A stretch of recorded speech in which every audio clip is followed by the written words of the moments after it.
Currently 58 degrees here on the morning show at 93.5, 1590 WAKR. I love this time of week. It's time to go to film school and bring in our film study professor, good friend of all of ours, Joe Fortunato, joining us live this morning here on 93.5, 1590 WAKR. And Joe, you're going to take us back in time about 30 years ago for a comedy coming-of-age flick that certainly has a cast of many.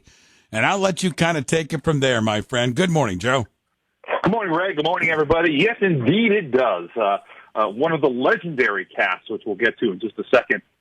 We're talking about Dazed and Confused from 1993, celebrating its 30th anniversary this week. It was released September 24th, 1993. And some people might be thinking in the audience, well, gee, usually you guys talk about, big name classics, and this seems like kind of a small movie. And that might be true, but it's really become a cult classic, and it was actually ranked number 3 of the best 50 high school movies on Entertainment Weekly's list. It was ranked number 17 on Entertainment Weekly's top 50 cult movies of all time. And just on a personal note, it's one of my favorite films. In fact, I used to say it's my favorite film of the last 20 years, which now is outdated since time flies, and now it's 30 years old. But it was directed by Richard Linklater, actually written and directed by Richard Linklater. It stars Jason London, Matthew McConaughey, Ben Affleck, Cole Hauser, Milla Jovovich, Wiley Wiggins, so many others. And it's really, it takes place sort of over a 24-hour period, for those who aren't familiar. And to me, it's sort of the spiritual successor to, like, American Graffiti and Fast Times at Ridgemont High. Kind of, every 10 years or so, we get sort of one of those movies that captures the moment in time. And for me personally, again, no other movie that I've ever seen has captured my high school years like Dazed and Confused. And I graduated in 1985. The movie takes place in 1976, so it's 10 years earlier, but I know everybody in this movie. I went to school with everybody in this movie, and if you're inclined to be around that age, you might want to check it out and see if you feel the same way. Well, we talked about the cast, and it was the debut theatrical movie for Matthew McConaughey, for Marissa Ribisi, for Sean Andrews. Renee Zellweger has a tiny part we'll talk about. And Richard Linklater kind of wanted this movie to be sort of the inverse John Hughes movie. I'm not really sure what that means, but I kind of also understand what he's talking about there. And it has such a great soundtrack, for those who know. In fact, reportedly, about 1/6 of the film's budget was spent on acquiring the rights to 70s pop hits on the soundtrack. In fact, Linklater wanted to use Led Zeppelin's song Rock and Roll, not Dazed and Confused, but Rock and Roll for the end credits, but he didn't get it because Jimmy Page agreed to let them use it, but Robert Plant said no. So we can blame that on Robert Plant, I suppose. But Matthew McConaughey, of course, is probably the biggest star to come out of there. His character of Wooderson, who was sort of the creepy older guy that still hung out with the high school kids, he was actually based on Matthew McConaughey's older brother. His famous line, all right, was improvised. That's my impression there. He got the idea from a recording he heard of Jim Morrison saying, all right, 4 times in rapid succession. So that was a famous line. And some people probably know this little bit of trivia already, but Matthew McConaughey's production company, JKL Productions, comes from Wooderson's life credo, just keep living. It's JKL Productions. So, that obviously was an important part in his life as an artist.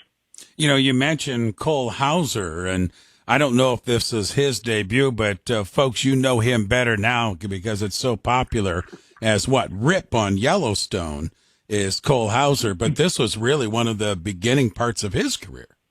Yeah, exactly. And Cole Hauser is a good example because, certainly was a no-name person back then. A lot of these people were, even the big stars now. But I remember when I started watching Yellowstone and saw Cole Hauser and I'm like, wait a minute, that's Benny. I'm Dazed confused. And there's other names I didn't even mention. Adam Goldberg's a great actor. Anthony Rapp. This kind of goes on. Rory Cochran's done a lot of great stuff. This is, and again, kind of like I said, the spiritual successor to American Graffiti and Fast Times at Ridgemont High. Both of those movies had really legendary casts that went on to great things, in later years. In fact, going back to the Cole Hauser thing, Vince Vaughn auditioned for the role of Benny, but was turned down because they decided that he looked too much like Ben Affleck, and it was confusing, so they gave it to Cole Hauser instead. Renee Zellweger, I mentioned, auditioned for a larger role as one of the senior girls, but she didn't get it and was given an uncredited role of Girl in Blue Truck. So if you're going to watch it again, you can look for her in the Blue Truck. So many names, as much as they got it right with the casting, there's so many people that were auditioning for this. According to the casting assistant, Mark Ruffalo, Hilary Swank, Will Wheaton, Elizabeth Berkley, Denise Richards, I already mentioned Vince Vaughn, Alicia Silverstone, Kristen Dunst. Wow. I could go on and on. There's a lot. Brendan Fraser. They all tried out for parts on this film. So there was something in the water down there in Austin, Texas, that was allowing for this great casting.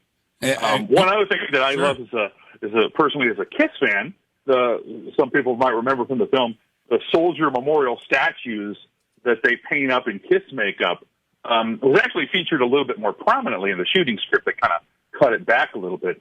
But anyway, Kiss's Gene Simmons purchased the two statues for his private collection, and then later sold them at auction. But so even Gene Simmons got in on the act of celebrating that slice of life of the 70s. Well, Joe, and you're spot on, too, when you're talking about the analogy of that time, like Dazed and Confused.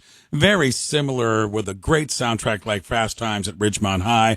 Both kind of fun films, not too serious, kind of funny, great music, very similar, but very, very big, iconic films for sure of that era. Hey, Joe, before I let you go this morning, you and I talked earlier this week about the strike with the writers and actors, and I know they met on Wednesday, and the word we're hearing is that there was some progress made. You're right in the middle of all this. Was there some progress made on Wednesday? Well, nothing that was noted to me. I did, every day I get an email from the Writers Guild, and they just confirmed that they had met, and they're talking, and it was pretty brief, actually. So just the fact that they're talking is a good thing, and there's no word yet. So you might have more breaking news than I do, but no. That's the word that I got. One thing I do want to mention, too, before we close out, we have an event coming up, do we not? We do. Coming up next month in October, you and I are going to make a return trip to Jilly's. We're going to be down there for Halloween, and you're going to take us to film school, and you take it from there. That's right. It's October 7th, so that's not that far away. We're going to go down to Jilly's Music Room in Akron, and we are going to do Fortunato Film School live. We did Raiders of the Lost Ark a few months ago, and everybody had a great time. So we want to see as many people as we can down at Jilly's on October 7th, and we are going to be we're going to be studying and looking and watching the film Psycho, Alfred Hitchcock's classic, in celebration of the Halloween month of October. And for those who don't know what we do when we do this live, basically you and I will talk about the film at the beginning for a few minutes, then we'll screen the film together, and I will do live commentary. So I'll be talking about things to look for, stuff to notice, some fun facts, some trivia, some mistakes. That's always a fun thing that audiences enjoy. Then we'll have sort of a Q&A afterwards. So even if you've seen Psycho, you'll want to come down and learn new things. And if you've never seen Psycho, here's your chance. Plus, Jilly's has a great brunch available. So you can have breakfast or brunch and a movie. It's great. And, the movie itself is free. The event itself is free, but you do need to make a reservation if you want to get the brunch in advance. So I would suggest either going to Jilly's website, which you can just Google Jilly's Music Room, or on Facebook. I have an event that's Fortunato Film School. So if you're on Facebook, just look up Fortunato Film School in the events, and that should come up. And there's a link there for you to get the tickets. And like I said, the event itself is free. It's just if you want to add the brunch to it, there's a nominal fee. And if you've never seen Joe do his expanded film school, it's fabulous of what Joe gives you, the behind-the-scenes story and different views and angles and shots and history here. It's just fabulous to take it in. So we hope to see a lot of you folks down there again October 7th. That's going to be at Jilly's. Joe will take us to film school with the movie Psycho. Joe, my friend, thanks for the visit. We'll catch up with you next week.